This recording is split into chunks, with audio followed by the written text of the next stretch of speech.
Mic जो लोग बोल रहे हैं तो अपना माइक ऑन करेंगे, बाकी लोग थोड़ा म्यूट कर लेंगे, बातचीत करने में आसानी। राजेंद्र जी अपनी बात रखिए। राजेंद्र जी आप म्यूट हैं, एक बार अनम्यूट कर लीजिए अपने आप को। 2011 में जब सरकार ने पहली बार बिहार शिक्षक पात्रता परीक्षा ली, उसके बाद उसकी बहाली 12 में हुई, 14 में हुई, 15 में हुई या 16 में लास्ट उर्दू शिक्षक की बहाली हुई थी। 16 के बाद अभी तक बहाली नहीं हुई है। 11 में जब एग्जाम हुआ था बिहार शिक्षक पात्रता परीक्षा का, उसके बाद में सरकार लगातार एग्जाम नहीं ले रही थी। हम लोगों ने 2017 में आंदोलन किया एग्जाम लेने के लिए, बिहार शिक्षक पात्रता परीक्षा लेने के लिए सरकार के द्वारा हम लोगों ने आंदोलन किया। 9 दिन तक गर्दनी बाग की धरती पर हम लोगों ने अनशन भी किया था, जिसके परिणाम स्वरूप बिहार सरकार ने परीक्षा का डेट इशू किया। उसके बाद 2017 में हम लोग एग्जाम दिए। एग्जाम के 1 साल बाद 1 साल तक रिजल्ट नहीं आया। 2018 में हम लोगों ने फिर आंदोलन किया रिजल्ट के लिए, और लगातार 15, 16 और 17 मई 2018 को पटना के गर्दनी बाग में हम लोगों को नोटिफिकेशन निकाल करके आवेदन करने की तिथि घोषित हुई। और तिथि घोषित होने के बाद हम सभी लोग गांव-गांव, ब्लॉक स्तर पे जा करके, जबकि शुरू में ही जब 10 जून को जब हम आंदोलन किए थे और जब डेट इश्यू हुआ था, उसी समय हम लोग शिक्षा मंत्री के आप्त सचिव अमित कुमार जी से जाकर के मिले थे। और हम लोग उस समय एक लिखित आवेदन दिए थे, जिसमें हम लोग 9 सदस्यीय टीम हम लोग थे उस समय। जब वहां सचिवालय में शिक्षा विभाग में गए थे, उस समय अमित कुमार जी को लिखित रूप से, चूंकि उसका भी आवेदन मेरे पास है रखा हुआ, मैं आप लोगों को दिखा दूंगा। उसमें मैंने साफ लिखा था कि सर ऑफलाइन ये जो आप आवेदन लेंगे, इससे काफी हमारे अभ्यर्थियों को परेशानी होगी, इसलिए आप इस आवेदन को ऑफलाइन नहीं लेकर के ऑनलाइन कर दिया जाए सर। लेकिन उस समय जो है अमित कुमार जी ने कहा कि नहीं, ये पंचायती राज अधिनियम के विरुद्ध है। पंचायती राज अधिनियम में आप मुखिया के कार्यालय में, आप ब्लॉक स्तर पर या जिला स्तर पर जो भी जिस तरह से प्रोसेस होता है, उस तरह से आप लोग को आवेदन करना होगा। हम लोगों ने घूम घूम करके एक आदमी जो है 40,000 50,000 रुपया लगा करके हम लोग हर एक पंचायत, हर एक प्रखंड, हर एक जिला स्तर पर घूम घूम करके लगातार, उसमें कितनों को तबियत खराब हो गया, एक्सीडेंट हो गया, पैर टूट गया, बहुत से अभ्यर्थी की मौत भी हो गई। उसके बाद हम लोगों ने आवेदन किया। जब आवेदन करने के बाद 95% जब उसका मेगा सूची का प्रकाशन हो चुका, तब सरकार कह रही है, उस समय बन गए शिक्षा मंत्री चौधरी जी, तो इन्होंने कहा कि नहीं अब ऑनलाइन आवेदन लेंगे। और हमारे जो प्रधान सचिव हैं संजय कुमार जी, उन्होंने कहा कि नहीं अब नई प्रक्रिया से होगी। तो हमने जा करके वहां पर हम लोग सचिवालय में मिले और हमने कहा कि सर ये अमित कुमार जी से हम लोगों ने कहा था, तो उन्होंने कहा कि नहीं ये पंचायती राज अधिनियम के विरुद्ध होगा। तो फिर अब कैसे नियम के अनुसार आप आवेदन कर रहे हैं कि ऑनलाइन लेंगे?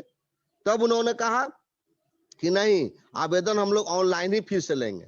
इसी बीच में फिर हम लोग आंदोलन किए 18 जनवरी 2020 को, 2021 को ये जो हुआ आंदोलन। जब इसमें क्या हुआ कि इसमें पूरे हम लोग बिहार भर के जो भी अभ्यर्थी हम लोग वहां पर एकत्रित होकर के सरकार को एक निर्देश देने का काम किया। उस पर माननीय मुख्यमंत्री जी ने कहा कि ठीक, हम इस बहाली को प्रपोजल जो है उन्होंने कर दिया कि नहीं बहाली होगी। और हमें न्यूज मिला कि इस पर फाइल पर साइन भी हो गया है। इसी बीच में ब्लाइंड फेडरेशन का जो मैटर आया, कोर्ट के द्वारा स्टे कर दिया गया है। और उसमें जो ब्लाइंड फेडरेशन का जो मैटर आया है, तो ब्लाइंड फेडरेशन में जब हम लोग पूरे बिहार भर से जब हमारे भाइयों ने, कोर टीम के जितने भी हमारे सक्रिय सदस्य हैं, रात दिन एक करके जो काम सरकार से साल भर में नहीं होगा, उसको हम लोगों ने 1 महीना में, हमारे बहुत मेहनती अमित जी हैं और विशाल जी हैं, राहुल जी हैं, सौरभ जी हैं, मुन्नी जी, सभी लोग, विनीता जी, सभी लोग मिल करके और रात दिन एक करके और सारा उसका जो रोस्टर प्रणाली बिहार भर के निकाल करके और उसका पीडीएफ बना दिया हम लोगों ने। जो ब्लाइंड फेडरेशन के जो महासचिव हैं एसके रुंगटा साहब का कहना था कि हमें जो है 1% मिलना चाहिए, 94,000 का 900 सीट हमें चाहिए। जबकि 929 सीट हम लोग उनको दे चुके हैं, हमारी सरकार के द्वारा, हमारी शिक्षा विभाग के द्वारा उनको दिया जा चुका है। अभी पूरे बिहार में देखा जाएगा तो 150 से 200 से लड़के नहीं है जो ब्लाइंड, जो दृष्टि विकलांग है, लेकिन इन लोगों को 929 सीट दिया गया है। फिर भी इनको रुंगटा साहब से संपर्क किया जा रहा है। हमारे बिहार के कुछ भाई बंधु हैं, जो महिम जी हैं, मुकेश जी हैं, ये जहानाबाद के एक लड़का है, एमएन तिवारी जी हैं, कुमुद रंजन झा हैं, ये बहुत से लोग हैं, मैं उनका नाम सबको बता सकता हूं। ये लोग जा करके वहां पर कन्विंस करके एसके रुंगटा साहब को और जा करके केस करवा दिया। और केस करवाने के बाद में 94,000, मात्र 150-200 लड़के के कारण 94,000 का जीवन बर्बाद हो रहा है। ये रुंगटा साहब पागल आदमी है, ये सुनने को तैयार नहीं होता है। ये हरिशंकर मिश्रा जी, इसके ये सतीश कुमार झा जी, ये वहां पर जाकर के उन लोगों से बात किए, लेकिन वो कहता है कि हम नहीं मानने के लिए तैयार हैं।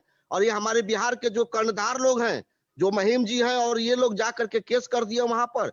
जब हम लोग इनको बताया कि 929 सीट आपको मिल चुका है, तो आप रंजीत कुमार सिंह जी ने इनसे कहा था कि 150, 200, 300 लड़के आप लोग हो, मैं तुमको नौकरी जरूर दे दूंगा, लेकिन तुम लोग केस मत करो।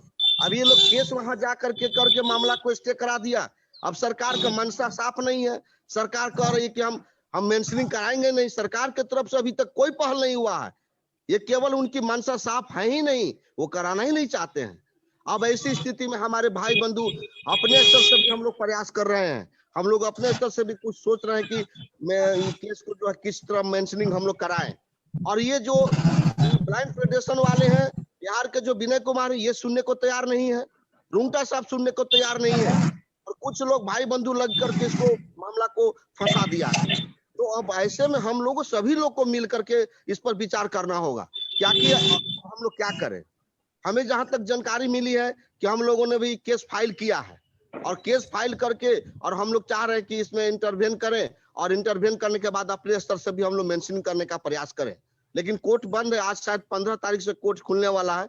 उसके बाद देखिए हम लोग का जो इंटरवेंशन हुआ है, अगर स्वीकार करती है कोर्ट, तो हम लोग उस पर भी अपने स्तर से प्रयास कर रहे हैं। हम लोग अपने स्तर से कोई कसर नहीं छोड़े हुए हैं। और जो भाई बंधु हर बात की तरह की आलोचना करते हैं कि जो बैठा हुआ बैठा, हम लोग बिल्कुल कोई नहीं बैठा। हमारी कोर टीम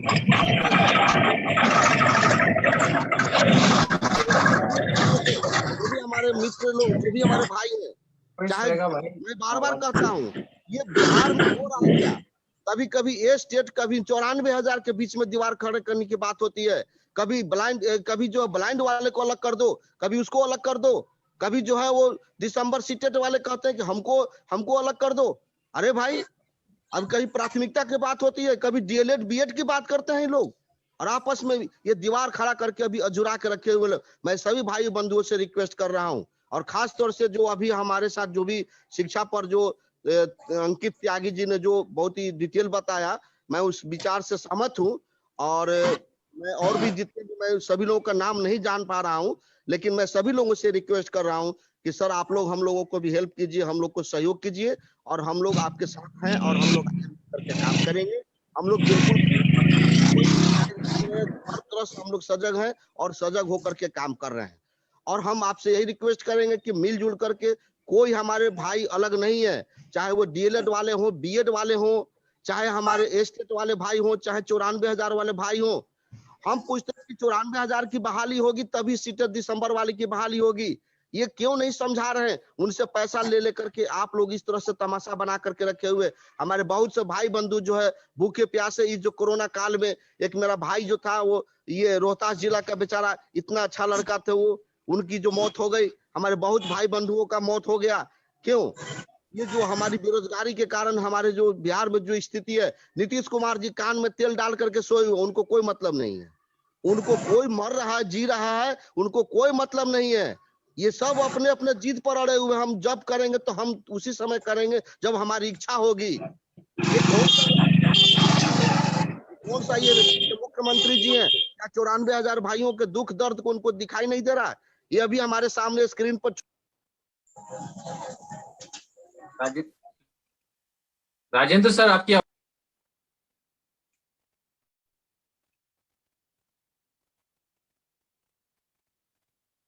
अभी हमारे साथ और भी कई शिक्षक अभ्यर्थी मौजूद हैं, बारी बारी से वो अपनी बात रखेंगे।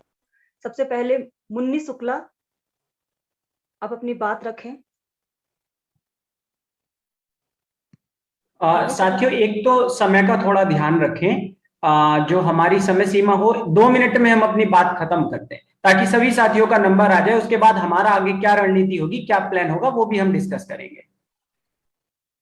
राजेंद्र जी, आपकी आवाज म्यूट हो गई है और हम आपसे बाद में ले लेंगे। प्लीज अभी आप और जो साथी हैं उनकी बात सुन लेते हैं, आपसे हम बाद में दोबारा कंक्लूड करवाएंगे। जी प्रीति, आप आगे बता दीजिए कौन साथी बोलेंगे। मुन्नी शुक्ला अभी अपनी बात रखेंगे हम लोगों के सामने। मुन्नी शुक्ला जी है क्या अवेलेबल? मुझे लगता है वो नहीं है। राहुल झा मधुबनी से, दरभंगा से हैं राहुल झा। जी राहुल भाई। जी मैम। हाँ, आप सबसे अपनी बात पहले मैं रखें। सबसे पहले मैं स्वराज को धन्यवाद देता हूँ मीटिंग को ऑर्गेनाइज करवाने के लिए। सर्वप्रथम जितने भी हमारी संघर्ष हुई 94,000 शिक्षक बहाली को लेकर, वो मैडम आपको सौरभ जी के द्वारा और राजेंद्र सर के द्वारा पता चल गया है। और सच बात है कि काफी मानसिक प्रताड़ना हम लोग झेल रहे हैं 94,000 बहाली को लेकर। ऐसे ऐसे अभ्यर्थी हैं हमारे साथ मैडम, जो आर्थिक और सामाजिक और मानसिक पारिवारिक चारों तरह से शोषण से घिरे हुए हैं। हमारे एक साथी हैं चंचल जी, अभी कुछ दिन पहले उनकी माँ को कैंसर हो गया था और वो इलाज करवाने में असमर्थ हो गए, जिसके कारण हम सभी लोग अपने तरफ से चंदा कलेक्ट करके उनकी मदद करवाएं। ऐसे करते करते बहुत से साथी हैं जो इस बहाली के चक्कर में अपने मतलब सारे अरमान के जो है सो आग के हवाले कर रहे हैं, मतलब अपने खून जला रहे हैं। और हम लोग बहुत प्रकार से आंदोलन किए, बहुत तरह से हम लोग काम करने के बाद भी हम लोगों को उस तरह से सफलता नहीं मिली जिस तरह से मिलनी चाहिए। यूथ फॉर स्वराज कोई पहचान की मोहताज नहीं है और इनके नेतृत्वकर्ता भी बहुत ही मजबूत स्तंभ हैं, जो दिल्ली से लेकर हर आंदोलन में अपनी सक्रिय भूमिका निभाकर अब हर आंदोलन को सफल किए हैं। जब हमारी आंदोलन इससे पहले गर्दनी बाग में हुई थी, उस समय में हमें लगी कि जब तेजस्वी जी हमारे साथ आए थे तो हमें लगी कि हम सफलता के कदम हम लोग चूम लेंगे, लेकिन सरकार ने हम लोगों को ठगा और हमें आश्वासन देकर हमारे आंदोलन को छुड़वाने का काम किया। अब कोरोना जैसी महामारी है और चीफ जस्टिस के बेंच में हमारा जो ब्लाइंड फेडरेशन का केस है वो उसमें है और सरकार तत्परता के साथ मेंशनिंग करवाने का काम नहीं कर रही है। वो हम लोगों को और प्रताड़ना दे रही है। मैं यूथ फॉर स्वराज के तमाम जो भी हमारे लोग जुड़े हुए हैं, हम लोग का जो प्रयास था अपने तरफ से, वो प्रयास अरे मैंने तो करके देख लिया है।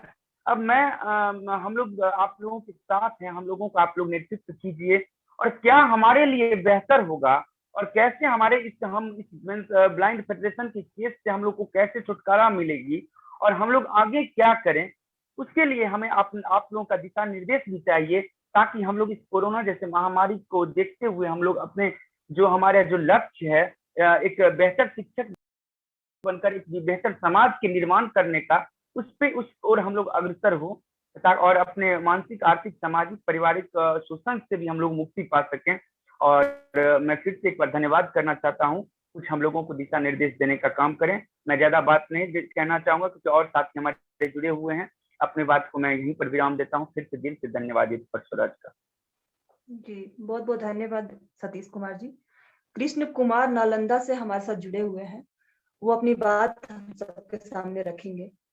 कृष्ण कुमार जी, आप अपने आप को अनम्यूट कर ले और अपनी बात कहें।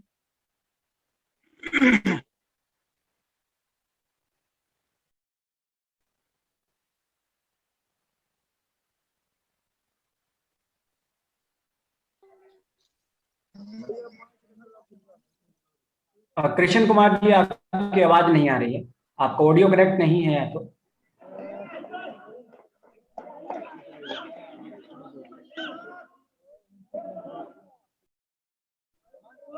अभी भी आपकी आवाज नहीं आ रही है।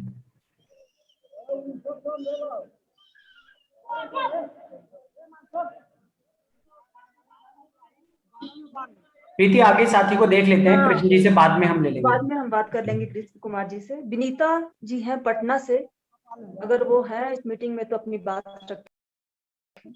विनीता जी, शायद विनीता जी नहीं जुड़ी हैं। अर्चना जी सिवान से,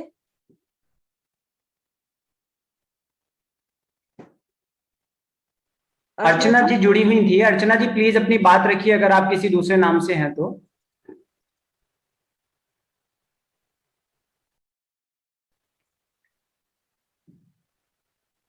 लगता है अर्चना जी से हम नहीं जुड़ जी पा जी रहे हैं। जी कृति जी, अमित सर को मौका दिया जाए, नालंदा से हैं, उनको बोलने का मौका हाँ दिया। बिल्कुल बिल्कुल, अमित सर अपनी बात को रखें। आप अपनी बात रखें। साथियों, बहुत बहुत सबको धन्यवाद कि ये मीटिंग, पहले तो आप स्वराज के लोग युवा साथियों को इतना सपोर्ट कर रहे हैं, आप समर्थन कर रहे हैं।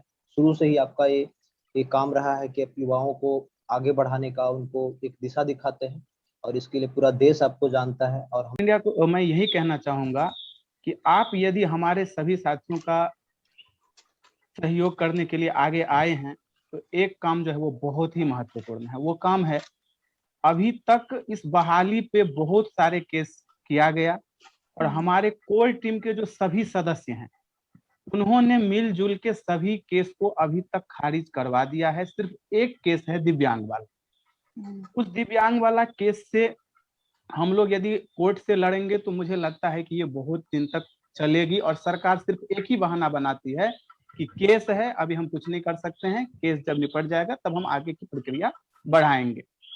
तो एसके रोंगटा साहब से मिलने के लिए थोड़ा सा आप लोग प्रयास करें तो बहुत ही अच्छा रहेगा हम सभी के लिए, और उनको ये बताएं कि आपको 900, जैसे कि हमारे प्रदेश अध्यक्ष ने बताया कि आपको सीट मिल चुकी है। ये जो 94,000 अभ्यर्थी हैं उसमें आपके दिव्यांग भी साथी हैं, उनका उद्धार करने के लिए आप कुछ आगे कदम उठाइए, तभी मुझे लगता है कि ये बहाली की प्रक्रिया जो है वो आगे बढ़ेगी। सरकार पे हम लोग दबाव बनाते थे धरना प्रदर्शन के द्वारा, धरना प्रदर्शन अब हम कर नहीं सकते हैं, और धरना प्रदर्शन यदि हम करेंगे भी 1-2 महीना के बाद तो सरकार सिर्फ एक ही बात बोलेगी कि अभी जो है वो दिव्यांग का मामला है और जब तक ये निपटेगा नहीं तब तक हम बहाली की प्रक्रिया आगे नहीं बढ़ाएंगे। तो मैं अपनी बातों को यहीं पर विराम देता हूं कि आप हमारा सहयोग जो है वो दिव्यांग के जो एसके रोंगटा महासचिव हैं उनसे मिलाने की पूरी कोशिश की जाए और वहां से हमारी सहायता प्रदान की जाए। बहुत बहुत धन्यवाद। अंकित जी, हमारे साथ एक दिव्यांग साथी भी जुड़े हुए हैं, जो कि दिव्यांगों का मामला है, जहाँ पे ज्यादातर जो है दिव्यांग को लेकर इस बहाली को रोका गया है। तो दिव्यांग अभ्यर्थी क्या चाहते हैं वो भी जुड़े हुए हैं, छोटू जी हैं जुड़े हुए औरंगाबाद से, तो उनको मौका दिया जाए, उनसे जानने का प्रयास है कि उन क्या दिक्कतें आ रही है। एक साथियों, मौका सभी को देंगे, मैं आपको बता दूं। एक तो आप अपनी बात थोड़ा संक्षेप में रखेंगे तो सभी साथी का नंबर आ पाएगा, और आगे हमारी क्या रणनीति होगी वो भी हम बताएंगे। बहुत सारे साथी कमेंट में लिख रहे हैं कि ये तो पुरानी बातें हैं, आगे क्या होगा ये बताइए। तो हमारा फेसबुक पे भी ये लाइव चल रहा है ताकि देश को भी पता चलना चाहिए कि आपका मुद्दा क्या है। अब हम सीधी बात शुरू कर दें बहाली क्या होगी और किसी को पता ही ना चले मुद्दा क्या है, तो हमारा एक मैसेज है कि ये मुद्दा आपको लोगों को भी पहुंचाना है। और आगे हमारी क्या रणनीति होगी, आपसे पहले हम आपका अनुभव जान रहे हैं, उसके बाद जो हमारा अगला स्टेप है वो भी हम साझा करेंगे। तो एक तो आप इस मीटिंग में बने रहिए और संक्षेप में अपनी बात रखिए। जी सौरभ भाई, किनको बुलाने के लिए बोल रहे हैं आप, उनको आमंत्रित कीजिए प्लीज। छोटू जी औरंगाबाद से जुड़े हुए। जी बोलिए जी।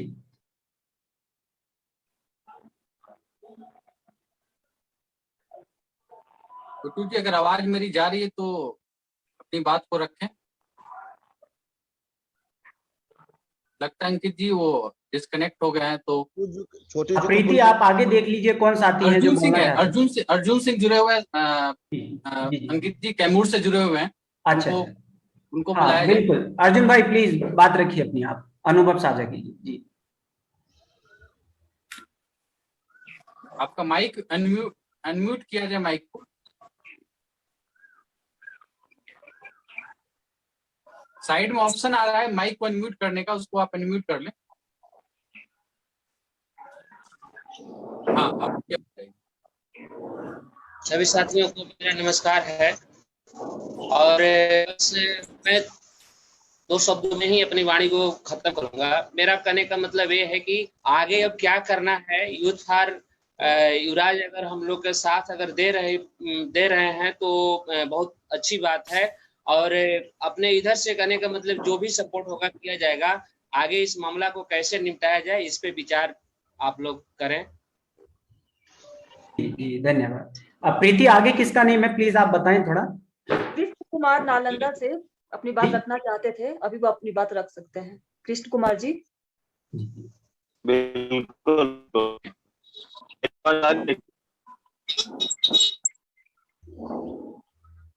आपकी आवाज नहीं आ पा रही है। उनकी तरफ नेटवर्क वीक है, आप किसी दूसरे साथी को देख लें तब तक। सुनील यादव है मधुबनी से जुड़े हुए। सुनील यादव की अगर आवाज जा रही है तो आप अपनी बात को रखें। और इन्होंने जो है काफी स्ट्रगल झेला है अपने परिवार के साथ में। तो सुनील यादव जी, रिक्वेस्ट है आपसे, आप आए। सभी को नमस्कार। आजकल और स्वराज जी को भी बहुत बहुत आभार व्यक्त करता हूं जो हम लोगों के साथ आने का प्रयास किया और कदम से कदम मिला के हम लोग की बहाली के प्रति जो है सो साथ देने का जो है सो प्लानिंग किए। तो हम यही कहते हैं कि सर 94,000 शिक्षक बहाली के बारे में तो सभी जानते हैं कि सरकार हम लोग के साथ 2 साल 3 साल से किस तरह जो है सो कर रही है। आप लोग देखे भी होंगे शेड्यूल में जो है सो दिसंबर 2019 में ही हम लोग को नियोजन पत्र देने की बात कही गई थी, फर्स्ट शेड्यूल जो है उसमें। उसके बाद केस उस इधर झेलते हुए हम लोग आंदोलन भी किए, बहुत सारा कुछ किए, सभी को पता ही होगा, चाहे वो अखबार के माध्यम से हो, न्यूज के माध्यम से हो।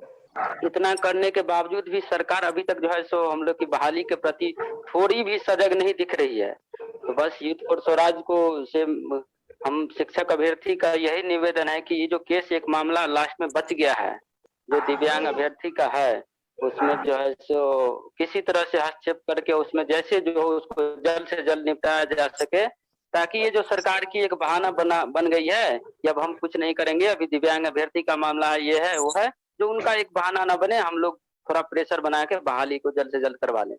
धन्यवाद। ठीक है, सतीश जी हैं, बस सतीश जी से उनसे ले लिया जाए तो फिर आगे का हम चर्चा करेंगे। हाँ, उनके बाद फिर हम थोड़ा अपना प्लान डिस्कस कर लेंगे। उसके बाद फिर साथी बोलेंगे। हाँ, सतीश जी अररिया से जुड़े हुए हैं। सतीश जी आप काफी एक्टिव भी रहे सोशल मीडिया पे और काफी लोगों को पर्दे के पीछे रहकर भी आप अप्रिशिएट किए हैं। तो आप प्लीज अपनी बातों को रखें और सरकार की क्या नाकामी है उस बात को क्लियर किया जाए। यहाँ पे अररिया से हैं सतीश जी। हाँ, यूथ फॉर स्वराज को मैं बहुत बहुत धन्यवाद देना चाहूँगा हमारे सभी साथी को एक प्लेटफॉर्म पे जोड़ने के लिए।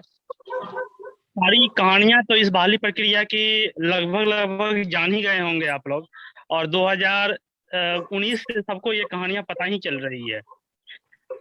एक्चुअली सबसे बड़ी समस्या है कि ये 1 से 8 क्लास एजुकेशन जो होता है वो राइट टू एजुकेशन एक्ट 2009 के तहत आता है, और उस एजुकेशन एक्ट को बिहार सरकार फुलफिल नहीं कर रही है।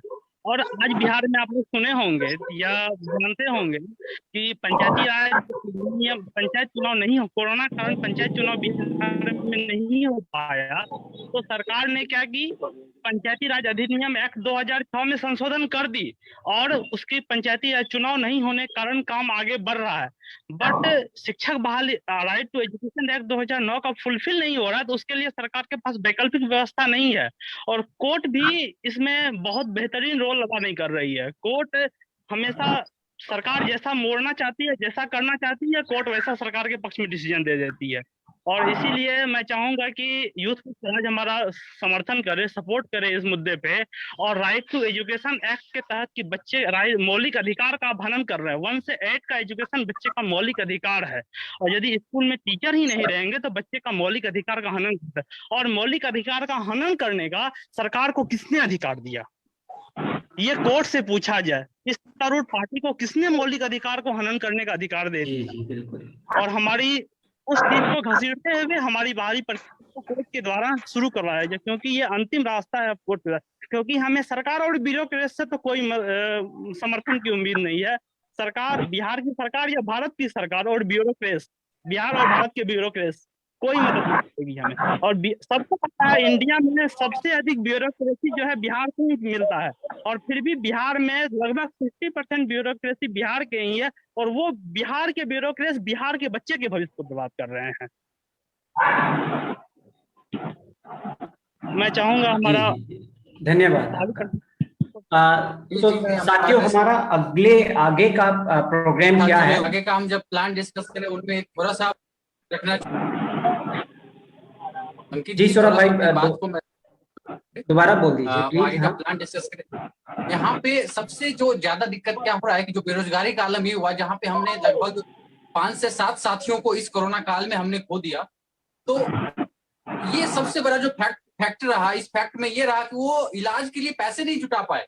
आज अगर उनका नियोजन हो गया होता तो आज वो हमारे बीच में होता। और दूसरा दिक्कत कहाँ रहा कि आप उनके परिवार के साथ वो उनके परिवार के लोग अब वो दंश झेलेंगे उस बेरोजगारी का। जो भाई जो हमारे साथ थे, जो हमारे बीच नहीं रहे, वो छोड़कर चले गए अपने परिवार को अपने पीछे, तो परिवार भी अब उस बेरोजगारी का दंश झेलेगा। तो ये सरकार का निकम्मापन रहा, जो आज अभ्यर्थी इतना बर्बाद हो गए हैं कि उनके पास अब कोई विकल्प ही नहीं रहा, क्योंकि कोरोना काल में सब अपने रोजगार को खो दिए, स्कूल प्राइवेट सारे बंद हो गए। तो जो अभ्यर्थी जहां थे अपने घरों में आ गए। और जो सरकार जो है पिछले 2 साल 3 साल में जिस तरह का अपना क्रियाकलाप रखा है नियोजन को लेकर, जैसे कि नियोजन में जैसे ही क्या होता है कि कोई भी ऐसा दिन आज तक का नहीं रहा नियोजन प्रक्रिया में कि जिस दिन मेरिट लिस्ट का प्रकाशन ना हुआ हो, जिस दिन अखबारों में नियोजन की बात ना आई हो, जिस दिन अखबारों में ये नहीं बोला गया हो कि 2 दिन में नियोजन हो जाएगा, 3 दिन में नियोजन हो जाएगा।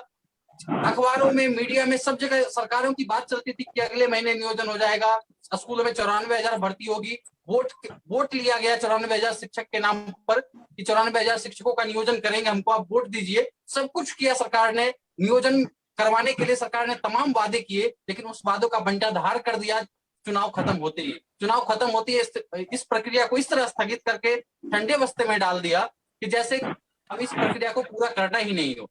तो इस प्रक्रिया में 2 दिक्कतें आ रही है। एक तो कोर्ट की कार्रवाई है, जो बार बार सरकार कोई ना कोई मामले को कोर्ट में फंसा देती है। ऐसा नहीं है कि मामला सुलझ नहीं सकता है। अगस्त महीने में इस बहाली प्रक्रिया पे स्टे लगा है, उसको आज तक सरकार जो है हटाने का काम नहीं किया है। सबसे बड़ा दिक्कत क्या है कि सरकार क्या करती है कि अपने वकील को ये बोलती है कि आपको कोर्ट में कुछ बोलना ही नहीं है। सरकार जो है कोर्ट में वकील को स्टडी करवा कर भेजती नहीं है। सरकार में जो है कोर्ट में वकील को उपस्थित ही नहीं करवाते हैं।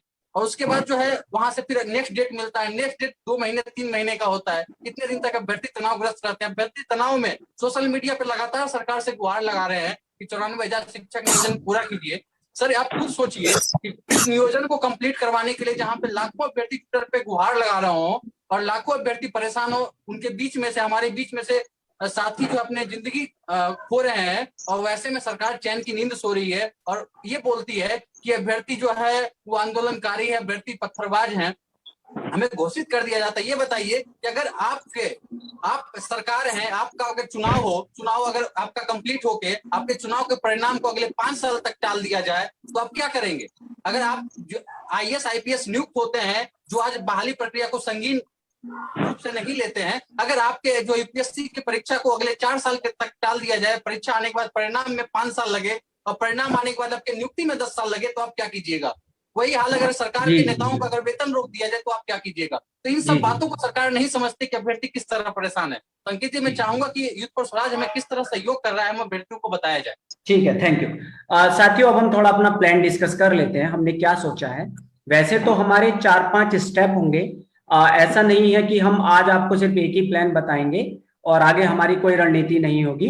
रणनीति हमारी चरणबद्ध होगी, उसके छोटे छोटे स्टेप्स होंगे, वो आपके साथ आने वाले समय पे साझे कर दिए जाएंगे। आज जो हमने पहला जो चरण उठाया है उसकी जो रणनीति है वो मैं आपसे बता देता हूँ। आपको क्या करना है, अभी डिस्क्रिप्शन में जो जहां चैट सेक्शन चल रहा है, हमारे साथी उसमें एक लिंक डाल देंगे, गूगल फॉर्म का लिंक है। आपने क्या करना है, आपका जो अनुभव रहा है अभी तक, अगर ये भर्ती प्रक्रिया पूरी हो जाती तो आपको कितनी परेशानियों से बचने में सहायता होती, और उसके भर्ती प्रक्रिया के पूरे ना होने की वजह से आप पे जो आर्थिक, सामाजिक और मानसिक परेशानियां आ रही हैं, वो आपने अपने कुछ एक पेज पे या जितना भी हो सके वो लिख के आपने हमें भेजना है, और उसमें आप अपना नाम और मोबाइल नंबर जरूर उसमें साझा करें, ताकि कोई ये ना कह सके कि ये पत्र हमने लिख लिए हैं। अब हम क्या करेंगे, हमारे पास जितने ज्यादा 1,000, 2,000, 4,000, 5,000 जितने भी हमारे पास पत्र आएंगे, हम उन सबका समाकलन करके कुछ जो हमारे पास बड़े चेहरे हैं, बड़े चेहरे आप समझ सकते हो कि जिनको नेशनल लेवल पे जाना जाता है, हमारे संगठन में बहुत सारे लोग हैं, बिहार में बहुत सारे सोशल एक्टिविस्ट हैं जिनको बिहार के मुख्यमंत्री बड़े अच्छे से जाने जाते हैं। उन सबके माध्यम से उनके द्वारा हम एक पत्र लिखवाकर और आप सभी के पत्रों को मुख्यमंत्री को दिखाएंगे और दिखाएंगे कि अगर आपके अंदर कोई संवेदना है, आपके अंदर इन युवाओं को समझने की शक्ति है और आपकी अंतरात्मा वाकई में अगर कुछ काम कर रही है, तो इन युवाओं के पत्र को पढ़िए और देखिए वो कितनी परेशानियों से जूझ रही हैं। तो आपने अपनी जो भावनाएं हैं, जो आपका अनुभव है, वो हमें आपने भेजना है। वो सौरभ भाई को भी आप भेज सकते हैं, या जो आपके प्रेसिडेंट है राजेंद्र जी हैं उनको भेज सकते हैं, या आप जो अभी डिस्क्रिप्शन में एक लिंक मिल जाएगा, हम व्हाट्सएप ग्रुप में भी डाल देंगे, वो आपने अगले 2 या 3 दिन के अंदर जल्दी से जल्दी वो काम करना है। फिर देखो आपको डिस्क्रिप्शन में मिल गया होगा लिंक, उसके बाद हम सभी पत्र की पीडीएफ फाइल बनाएंगे, उसकी हार्ड कॉपी भी निकालेंगे और उसको हम पोस्ट करेंगे बिहार सरकार को, और उसको समय देंगे 2-3 दिन का कि वो उनको बैठ के आराम से पढ़ें, उनके अधिकारी पढ़ें कि युवा कितनी परेशानी में जूझ रहा है। 94,000 लोगों के साथ 5-5 लोगों का परिवार है, 5 लाख लोगों को आपने मानसिक तौर पे कितना ज्यादा प्रताड़ित किया हुआ है वो हम दिखाएंगे। और जो दिव्यांगजनों हैं उनके केस को निपटने के लिए जो एसके रोंगटा जी हैं उनसे भी पूरी कोशिश करेंगे। आगे अगर इसमें कोई कानूनी हस्तक्षेप भी करना होगा उसके लिए भी हमारे पास लोग हैं, वो हम पूरा करेंगे, आपको चरणबद्ध तरीके से लेके जाएंगे, सारी चीज एक साथ नहीं होती है। तो ये हमारा है। अगर आपको इसमें किसी ने कोई प्रश्न पूछना है, हालांकि हमारा प्रोग्राम चलता रहेगा, आपको अपनी पूरी बात रखने का मौका दिया जाएगा। इस प्रोग्राम से संबंधित किसी के कोई सवाल है तो वो बारी बारी से हैंड रेस करके मुझसे पूछ सकते हैं।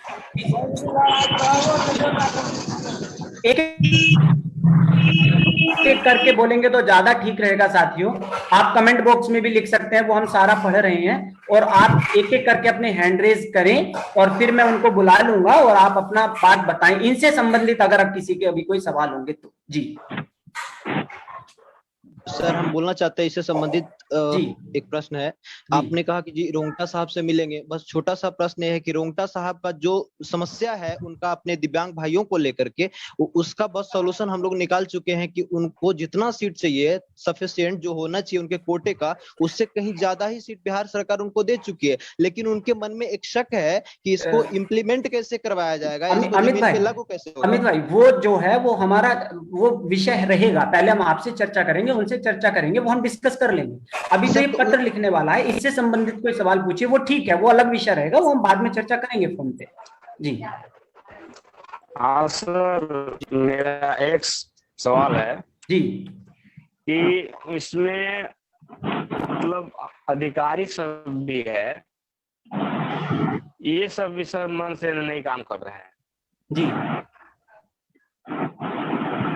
तो देखिए, जब मुख्यमंत्री पर बात पहुंचती है, मैं आपकी बात समझ गया, आपकी आवाज थोड़ी रुक के आ रही है। मैं साथियों से कहना चाहूंगा एक बार अपनी आवाज को म्यूट करें और इस बात को समझें कि अगर नीतीश कुमार चाह लेंगे तो एसके रोंगटा साहब के पास उतनी ताकत नहीं है कि इस बहाली को रोक दें।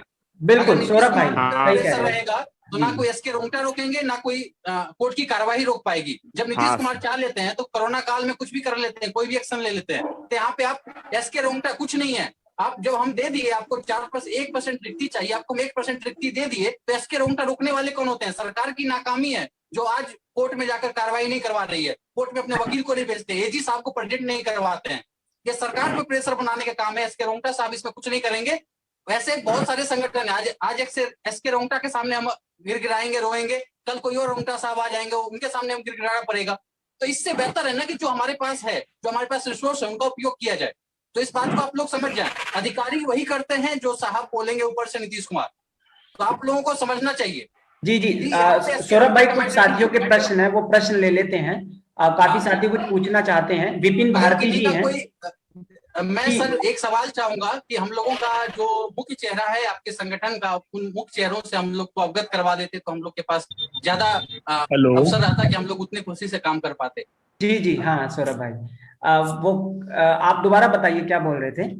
जो आपके संगठन के यूथ फॉर स्वराज के जो मुख्य चेहरे हैं, हम अभ्यर्थियों को अगर अवगत करवा दिया जाए कि मुख्य चेहरे कौन कौन हैं और किस तरह हम लोग के सपोर्ट में वो लोग रहेंगे, तो हम अभ्यर्थियों। मेरा कैमरा थोड़ा आपको वीक दिखाई दे रहा होगा। मेरा नाम अंकित है और मैं इस टाइम एजुकेशन जो अनएम्प्लॉयमेंट फ्रंट है इंडिया में, उसको देख रहा हूँ। तो साथियों इसमें हम Subscribe now and press the bell icon. Never miss an update.